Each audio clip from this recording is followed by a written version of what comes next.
कई बार हमारे जीवन में वैसा नहीं होता जैसा हम चाहते हैं। हमारी इच्छा के विरुद्ध चीजें हो जाती हैं, पर समय बीतने के साथ हमें ये एहसास होने लगता है कि जो बात हमें उस वक्त सही नहीं लग रही थी, उसी बात के लिए आज हम ईश्वर का धन्यवाद दे रहे होते हैं। तभी तो कहते हैं कि जो हुआ अच्छा ही हुआ, जो हो रहा है अच्छा ही हो रहा है, और जो होगा वो भी अच्छा ही होगा। एक बहुत ही प्यारी कहानी सुनाती हूँ। एक राजा का विशाल फलों का बागीचा था। उसमें तरह तरह के फल लगे हुए थे और उस बागीचे की देखभाल एक किसान और उसका परिवार किया करता था। किसान उस बागीचे से तैयार और मीठे फल रोज शाम को राजा के लिए ले जाता। एक दिन किसान ने बागीचे में आकर देखा कि नारियल, अमरूद, सेब, अंगूर, बेर सब पके हुए थे। किसान सोचने लगा कि कौन से फल आज राजा के लिए लेकर जाऊं। न जाने उसके मन में क्या आया। उसने अंगूर की टोकरी भरी और राजा के लिए लेकर महल की ओर चल दिया। वो रास्ते भर सोचता जा रहा था। केवल अंगूर लिए, 2-4 सेब, नारियल, अमरूद ही डाल लेता।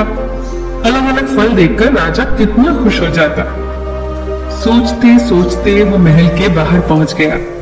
उसने अंगूर से भरा टोकरा राजा के सामने रख दिया और थोड़ी दूर जाकर बैठ गया। राजा किन्हीं दूसरे ख्यालों में खोया हुआ था। शायद किसी बात से परेशान या नाराज था।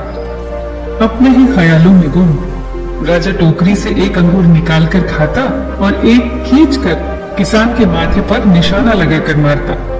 राजा द्वारा फेंका अंगूर जब किसान के माथे या शरीर पर लगता तो किसान कहता, ईश्वर बड़ा ही दयालु है।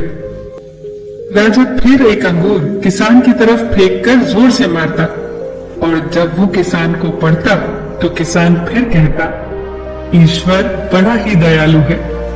थोड़ी देर बाद राजा को अपनी गलती का एहसास हुआ तो सोचने लगा, मैं किसान के साथ कितना बुरा बर्ताव कर रहा हूँ और प्रत्युत्तर क्या आ रहा है। राजा ने किसान से पूछा, मैं बार बार अंगूर फेंककर तुम पर मार रहा हूँ और तुम्हें लग भी रहे हैं, फिर भी तुम कह रहे हो ईश्वर बड़ा ही दयालु है। किसान ने बड़े भोलेपन से उत्तर दिया, महाराज, बागान में नारियल, सेब, अमरूद, बेर ये सब तैयार थे, पर मैं अंगूर लाया।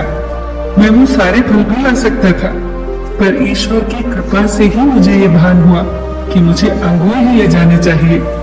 मैं ईश्वर का धन्यवाद देता हूँ, क्योंकि अगर मैं दूसरे फल लाता और इसी तरह आप मुझे जोर से मारते तो मेरा क्या हाल होता।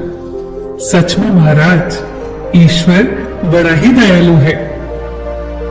दोस्तों, यदि जीवन में किसी मोड़ पर सही या आपके हिसाब से घटित ना हो तो धैर्य रखना, क्योंकि समय अपने राज समय आने के साथ ही खोलता है और उस समय हमारे मुंह से यही निकलता है कि जो हुआ अच्छा ही हुआ। फिर मिलेंगे दोस्तों अगली वीडियो के साथ। तब तक के लिए अपना ख्याल रखना और हमेशा मुस्कुराते रहना।